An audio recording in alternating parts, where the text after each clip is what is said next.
দর্শক, ঈদুল আজহাকে সামনে রেখে কোরবানির ঈদের যেই পশুর হাট জমে উঠছে সারা দেশেই, ক্রেতা বিক্রেতাদের পদচারণায় মুখর হয়ে উঠছে হাট প্রাঙ্গণ। আমরা একটু সরেজমিনে ঢাকার বাইরের গরুর হাটের খবর জানার চেষ্টা করব। এই মুহূর্তে লালমনির হাট থেকে যুক্ত হচ্ছেন সহকর্মী সাব্বির আহমেদ। কথা বলবো সাব্বিরের সঙ্গে।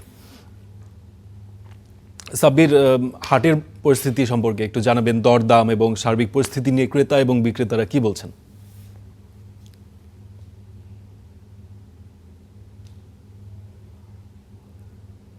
আসলে লালমনিরহাট একটি সীমান্তবর্তী এবং একেবারে অনুন্নত একটি জেলা। এই জেলায় মোট রেগুলার হাট রয়েছে 15টি এবং ঈদ উপলক্ষে আরো 6টি হাটের ব্যবস্থা করা আছে। সব মিলে 21টি হাটে কোরবানির পশু বিক্রি হচ্ছে। আমি এখন যে হাটটিতে রয়েছে সেই হাটটি কিছুক্ষণের আগে একেবারেই জমজমাট হয়েছে। দেশের বিভিন্ন প্রান্ত থেকে ক্রেতারা আসছেন এবং যারা কোরবানি দিবেন তারাও আসছেন, খুচরা যারা ক্রেতা রয়েছে তারাও আসছেন। মূলত যে এই হাটটি রয়েছে, দেশি গরুর চাহিদা এই হাটটিতে অনেক বেশি।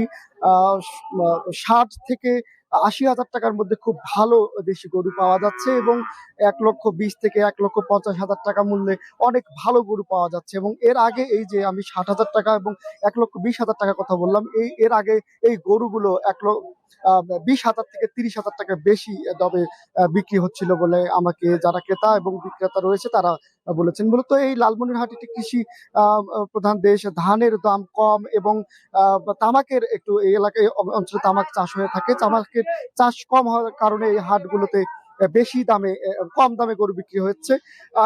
আমি লক্ষ্য করছি যে এই বাজারগুলোতে দেশের বিভিন্ন প্রান্ত থেকে যারা ব্যাপারী রয়েছে তারা আসছেন, তারা দেশের বিভিন্ন প্রান্ত থেকে এসে কম দামে গরু নিয়ে যাচ্ছেন বলে আমাকে জানিয়েছেন। সব মিলে লালমনিরহাটে একেবারেই স্বাভাবিক পরিস্থিতিতে কোরবানির হাটের উৎসবমুখর পরিবেশে চলছে এবং লালমনিরহাটে মূলত এবছর 2,06,000 কোরবানির পশু প্রস্তুত রয়েছে এবং এই জেলার চাহিদা হচ্ছে 1,52,000। সব মিলে প্রায় 60,000 গরু দেশের বিভিন্ন প্রান্তে যাবে বলে আমাকে জানিয়েছেন প্রাণী সম্পদ কর্মকর্তা।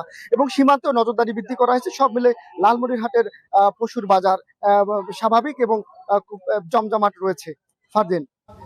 ধন্যবাদ সাব্বির, বেশ বিস্তারিতভাবেই আপনি এই তথ্যগুলো আমাদের মাঝে তুলে ধরলেন।